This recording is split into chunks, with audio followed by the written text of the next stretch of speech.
You are always trying to be creative, right? It's in everything you do, I bet.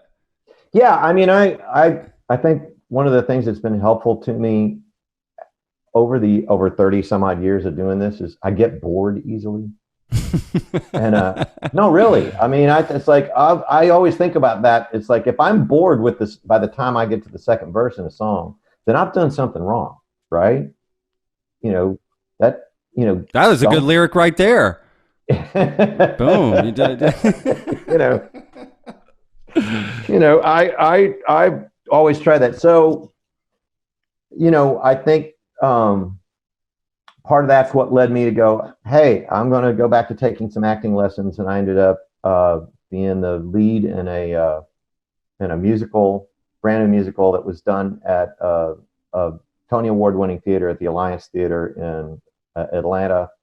All the music was written by Christian Bush from the band Sugarland, and Janice Oh Schaefer yeah. was the playwright. And it was a 6 week run world premiere. I mean, it was really great experience. I Wow. learned a ton, and Oh. it was a big leap for me. But but I'm glad I accomplished it. It's a and it it taught me a lot. And What kind of training? I don't know what the right word of oh, training. Like what kind I of? I was the guy who was in high school theater with all the other geeks, and Yeah. and so I had actually been cast in a movie right after the Del Rio, Texas 1959 record came out.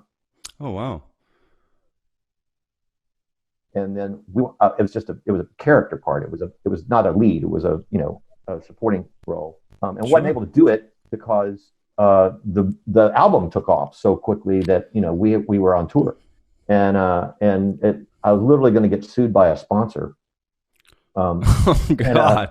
yeah, oh no, they were like, you're going to have to give back the money and all the advertising money that we spent. It's like, we're not going to be able to do that. So they, so I, it didn't end up happening. And so it's like, welcome to Hollywood, Mr. Foster, and, That was funny. I kind of set that aside for a long time. And then about 5 or 6 years ago, I told my wife I wanted acting lessons for Christmas, and I have an acting coach in Nashville, and I had a small part in an indie film, and I've been able to do some local It's theater stuff in awesome. Nashville when, on times off. We did Yeah. when the Harry Potter plays came out, we did a reading, and that's how, and that, that led to an audition for the part in the play in Atlanta. Yeah.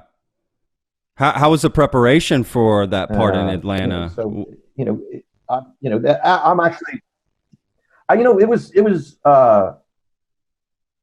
the for the audition, I did kind of a risky thing. I walked in character and didn't go out of character until after the audition was over. you I know love that. and I just walked in as the character Billy Mason, and that's how I got the part.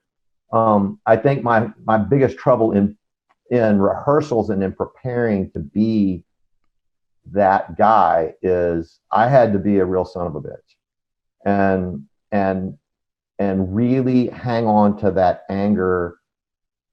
Um,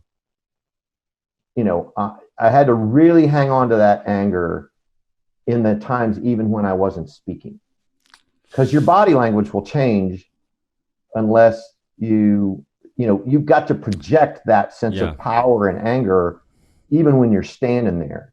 And that's a physical body language thing. So Yeah. stay and they call it staying in character for a reason. I can't say my lines, and it's like, and then I'm going to receive something and go back to being Radney while I'm receiving it, and then go back to being Billy. They'll know, the audience will see it. They'll Yeah. notice it. It's like, he's not that mean a guy, and you Yeah. don't get to the redemption that's in the play unless I'm an absolute jerk to the guy who plays my son. And So that's to really you, hard. like, so to you, the bigger the jerk you are, the bigger redemption you can have. That's correct. And the weird part was that, the young man, Zach Seabaugh, who was playing the son, who's the other lead, and there's a romantic interest in it. I mean, it's a musical, right? And but I'm the heavy, and so until you know I have a son. I had a son exactly his age when when we were making that. It's like literally just a couple of years older than him, and and he's such a likable young man. It was so hard for me to be so damn mean to him. Just tough. And that's like, and I had to get over the psychology of that. And it took some doing. The cool part is they got one of the character actors from The Walking Dead to coach me, and that really helped. That guy was really smart, and it really helped a lot. Wow, Jesus! He's like, this is how you're a zombie, right? He's like, this is how you do it. Wow, that's amazing. An actor from The Walking Dead giving you some tips there. Yeah, that's absolutely amazing. That's crazy. I mean, shit. Yeah, I tried acting for a little bit. I used to live in Philadelphia. I moved up there. I tried it many years ago. I'm horrible. I was just like the worst actor. I just thought, oh my God, I'm not good at this. This is not for me. I'm just so bad. But I tried it. It's hard. It is hard as I just don't think people understand how difficult it actually is. It's more difficult than it looks like. 100%. It takes a lot of hard work and a lot of talent, and you do have to put a lot of effort into it. In fact, the more effort you put in is how it comes off so effortless. Right? That's the key. You stop seeing the actor and you start seeing the character. Yeah. And and truly my initial thing with taking the acting lessons was I told my wife, I said, the acting coach can help me get my patter between songs down a little better, right? Ooh. Be a little more efficient. Yeah. Make them a little more dramatic. I needed to, and at that point, I had been, telling some of the same stories in acoustic shows between songs for 20 years. And you go, I got to come up with either a new way to tell that same story or come up with a different story and still keep the audience just as engaged. And that was my initial desire, was for that. And she certainly helped me with that. But then it led to her going, hey, I've got this part. You want to audition for it? It's like, sure, why not? That's awesome. My gosh, that's so cool. So going into an audition, I'm curious, like what... you said you the other one, how you got to play is you just walked in as the character, right? And just didn't leave the character. Did not leave character until I answered all the questions as if I were the character in the play. You dressed like him too, like you did it all. Oh yeah, he's an aging country star in the late 1940s, early kind of just as honky tonk is coming into play. Just as rhinestones are starting to come into play, and Billy Mason wants none of it. He came from the gospel world. He's like Bill Monroe, man. He came from the gospel world and the bluegrass world and from the Carolinas, and that's the kind of music he's going to play. And he's wearing string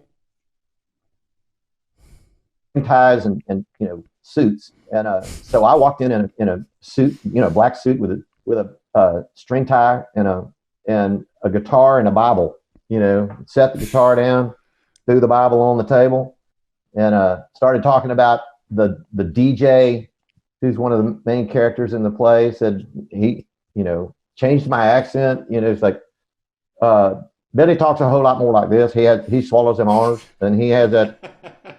So my buddy Gooch told me that y'all won't talk to me about it. They said it's an interview. They didn't tell me if it's for the radio or for that newfangled thing, television. I don't stand that television. That's something else there. So I mean, you just walk in and you just did it. Man, that's awesome. Wow. Yeah, that's amazing. And the singing. Yeah, no, I had to sing. Christian Bush had written this amazing song called Troubadour, which was the title of the play. And I got it, and put everything into it I could. And it's really about a guy looking back and saying, you know, they're not going to remember me. There's no ticker tape parade coming my way. The only thing that's going to be left after I'm gone is the song, you know. Wow. And which is, that's powerful. You know, it's powerful, really powerful. And so I sang it, and then, you know, I knew, see, the thing is, I knew Kristian, and he didn't know I was going to come in and audition, you know. And so then so, you know, he called me up after the audition. He said, you know, you singing that song, that's everything I thought that song was supposed to sound like, you know. You did it. And you know, the part's yours unless you want to turn it down. So man, that's pretty cool. How is it singing?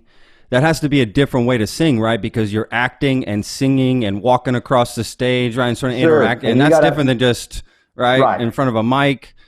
Well, and the interesting thing was that how many,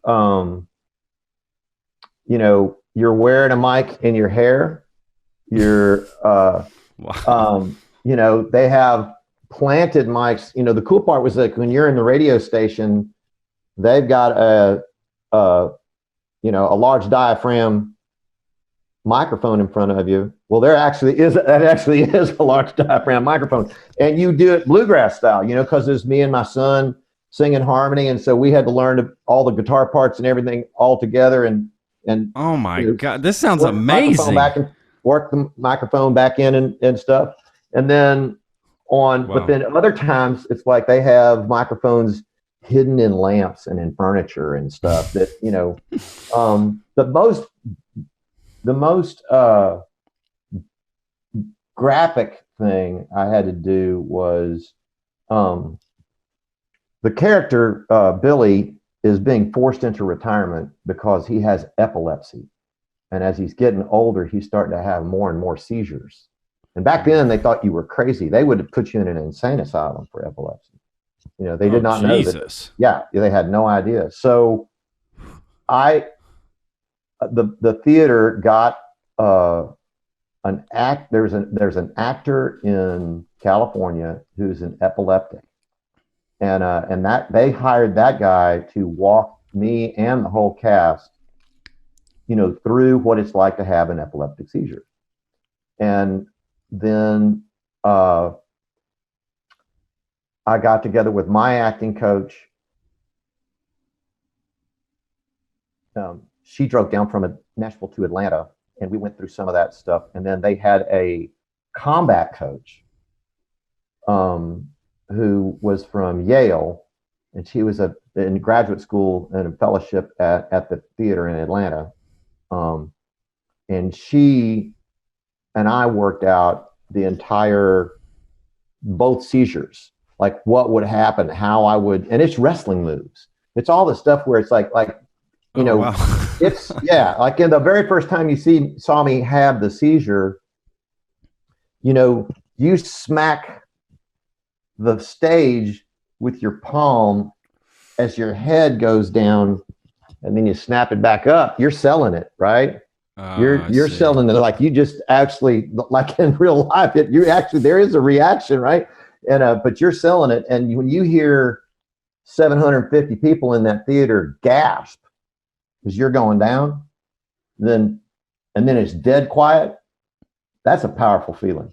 And holy shit. The best compliment I got about that was Gwinnett County is just north of Atlanta, and there was a guy who his wife said, "I want to go to the theater," and he goes, "You know, I don't care about that." He goes, "Yeah, but this plays about country music and Radney Foster's in it." He was like, "Well, hell, I'll go see that." You know, and so he waited till after the show, you know, until I'm in my, you know, civilian clothes and walking out, you know, 45 minutes after the show's over. He waited because he wanted to shake my hand and say, "Man, I'm head of EMS services for Gwinnett County." And he said, "I got to tell you, when you hit the floor with that first seizure, I was like, that man's having an epileptic seizure and this play is over." He said, "I was in the aisle seat," and he said, "I was 6 seats down running towards the stage." Oh, shit. So when I realized, oh, shit, it's part of the play. And I had to skulk back to my seat. He said, but you fooled me. And he said, I've seen multiple seizures, for 20 something years in doing this. And you scared the shit out of me, So, wow. it was a real learning experience as far as being a stage actor. I can't express how much I have Susan Booth, who is the director, and everyone in Atlanta at the Alliance Theater. I cannot express how much I have the utmost respect for them and their craft and the help they gave me. No, that's amazing. Any plans to do another musical? I don't know. I've had a couple of offers, but then COVID-19 came along. I am in the midst of writing a screenplay with my wife based on one of the short stories in the book. Oh, wow. And that's gone into development. So I can't tell you which one because my producers will kill us or sue us or something like that, and absolutely. But it's exciting. And I'm smart enough to, there's a couple of parts that are supporting cast parts that I could potentially play, in the movie if it gets that far. But the very fact that we've gone into development has been really, they have to sign a lot of paperwork and actually, option some stuff to make that all come together. Yeah. And we've been working with them for a year, and we're about to go to the point where it's like, oh no, we're going to start pitching all, like, the people who actually give you the money to make the movie.